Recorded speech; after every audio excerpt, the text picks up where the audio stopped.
In Florida, 10-year-old David has his telescope ready for the lunar eclipse, but his mother sends him to bed.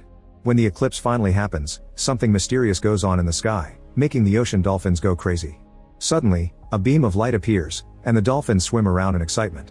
The light keeps moving as if searching for something and stops at some underwater ruins. The next morning, David's grandparents Ben and Mary are taking care of the groceries with their friends from the retirement community they live in.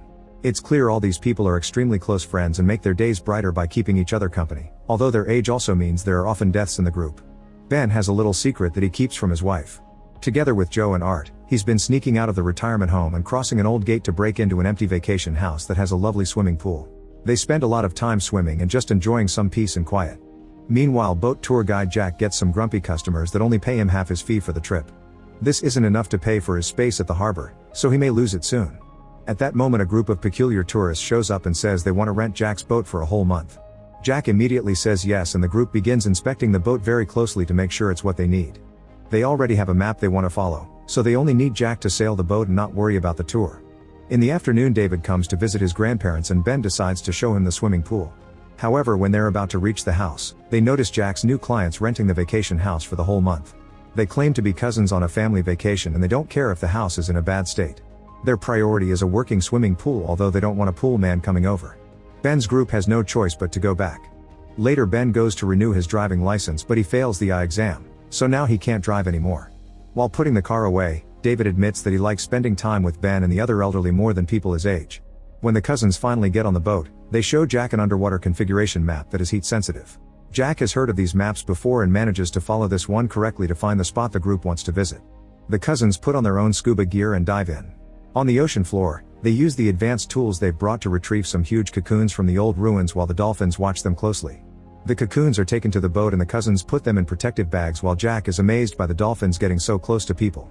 When the boat returns to the harbor, Ben and his friends watch them from afar with binoculars and wonder if those big bags have illegal substances. They also realize that if the cousins will be gone for most of the day, they can still use the pool. The next day, the three men sneak into the pool house as usual and are surprised to find the cocoons in the water. They poke them with a tool and theorize their capsules hiding the illegal substances. The trio decides to ignore them and swim anyway. After just a few minutes in the pool, the men feel invigorated and start swimming with an amount of energy they didn't think they had anymore. They jump around and play games, yet they never get tired. On their way back, they still feel very energetic and realize their wit is awakening. That night, Ben and Joe get dirty with their wives, and widower Art finally is brave enough to flirt with Bess. The next day, the women are in a better mood than usual and the three men are excited to return to the pool.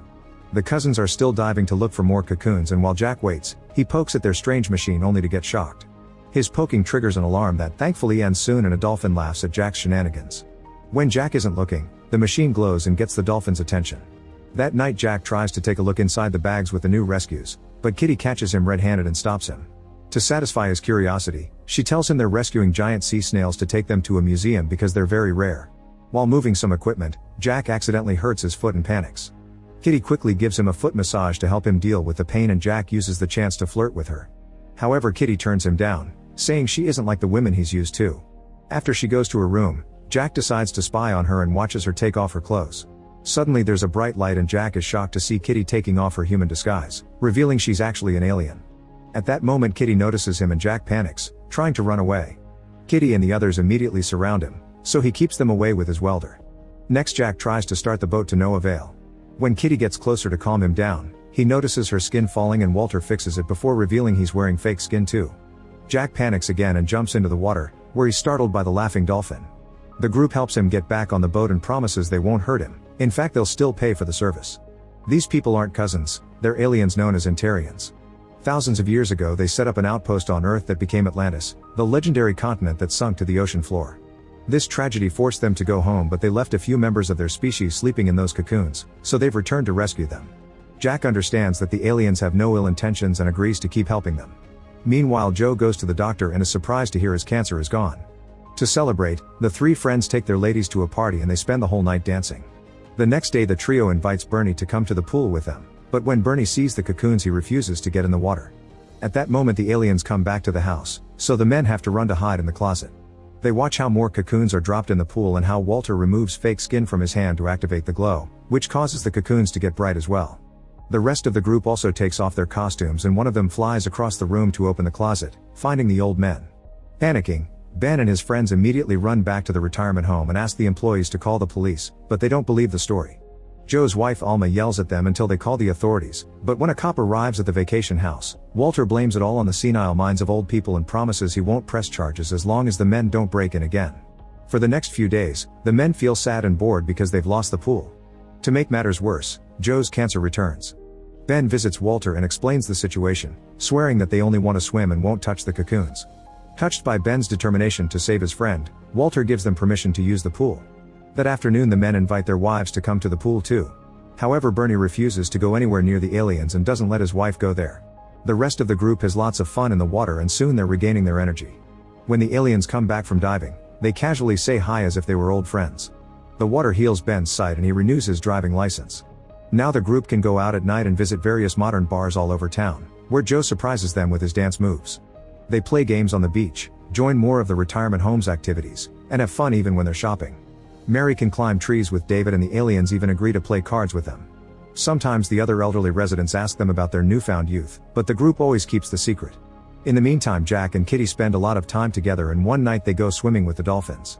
Jack wants to get dirty with her but her anatomy is different, so she shows him how her species shows affection. Both of them get in the pool with no clothes and Kitty starts glowing. She gathers this glow outside her body and after it bounces all over the room it enters Jack's body through his chest. This gives him a pleasant feeling similar to the climax of Getting Naughty. A few nights later the rejuvenated group wins a bowling tournament and Ben worries their showing off may get people's attention. Everyone goes home except for Joe, who picks up a woman at the ice cream parlor. It's revealed they've been having an affair and Alma finally catches on. When Joe returns to the retirement home, he sees Alma leaving and tries to convince her to stay. Alma refuses to listen to him and after a short argument, she moves to Beth's place. The next day during lunch Joe takes out his frustration on Bernie, telling him he would bring his wife to the pool if he really loved her. An argument ensues and everyone in the room hears Bernie mention a mountain of youth. Bernie tells Joe this attitude is why Alma left him and Joe gets so angry he tries to punch him, but a security guard cuts in and gets punched instead. When a second guard comes to help Joe begins to beat him up too and doesn't stop until Art pulls him away. After hearing the argument, the other seniors realize the secret is in the pool in the vacation house. A large group of old people leave the retirement home and bring down the old fence to rush into the pool, where they start swimming and splashing without being careful around the cocoons. They even use one as a toy. At that moment Walter comes in and yells to kick them out. When nobody reacts, he threatens to call the police, which finally makes them all leave. Afterward the aliens open the cocoons and discover that the old people used all of the pool's healing energy, so the aliens in the cocoons are now all shriveled and almost dead. Walter announces they won't be able to help them and is surprised to notice his human disguise cry. Meanwhile Bernie brings some medicine for his wife only to discover she's died. The grief hits him so hard that he picks up the body and takes her to the pool to try to revive her, but since the water lost its power it doesn't work. Walter finds him and apologizes for being unable to help. Minutes later an ambulance arrives to take the body and Ben decides to visit Walter to apologize in the name of his community. Walter explains he never felt grief before because his species is immortal, yet now there are 2 dead aliens in the cocoons. He wants to put the rest of the cocoons back in the ocean so they can sleep again until he can come back with more power, but there's no time because he and his crew must fly home the next day. Determined to make up for his mistake, Ben gathers a bunch of his friends and together they put the cocoons in the boat.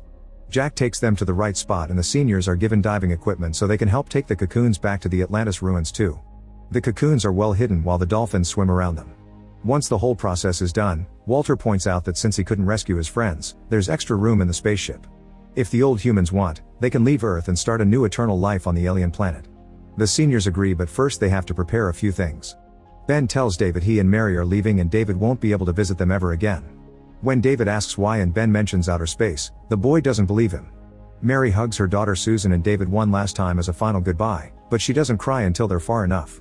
Art takes all his savings from the bank and starts giving them away to random people on the street, then he gets married to Bess. Joe visits Alma to tell her about the aliens' offer. He explains he wants to go, but if Alma doesn't, then he'd rather stay here with cancer to wait for the end with her. Feeling bad for him, Alma agrees to go. The rest of the residents are also told about the offer and most of them agree to go. They wait for the employees to fall asleep and sneak out of the building without making any noise. While they board the boat, Bernie shows up to say goodbye because he's chosen to stay. Unfortunately Jack can't start the boat so they'll have to wait for him to do some repairs. At the same time Susan notices David is crying while waiting for another eclipse and wonders if he knows why her parents were behaving weirdly, but he refuses to tell. A worried Susan decides to visit the retirement home and when the security guard goes looking for Ben and Mary, he discovers all the beds are empty. He immediately calls the police who start searching the area with Susan's help. However, David sees the boat finally taking off and runs down the harbor, jumping at the last second to join his grandparents. The cops think it's a kidnapping and alert the Coast Guard. Soon choppers and more boats are going after the group. Jack pushes his boat to go faster and a chase begins as the cops threaten to come aboard. Realizing he's putting his grandparents in danger, David gives them a last hug before jumping into the water. The Coast Guard concentrates on saving the kid and Jack's boat gets to leave without issues. When the eclipse finally begins, a spaceship appears in the sky and creates a thick fog to keep the Coast Guard at bay. In the middle of this fog, the spaceship turns on a bright light to find Jack's ship. Walter pays him way more than they agreed so he can buy a new boat and thanks him for being a good friend. Jack hugs Walter and kisses Kitty, who promises to visit the next time they come to Earth. At that moment the spaceship's light beam begins lifting the boat, so Jack jumps into the water and leaves in a life raft. With the fog covering their escape, the aliens and the elderly are taken into the big spaceship, which quickly flies off into space. The next morning a funeral is held for all the old people that supposedly were lost at sea. Susan cries for her parents but David looks at the sky, finally believing Ben's story. Make sure to subscribe and turn on notifications so you can watch more videos like this. Thanks for watching.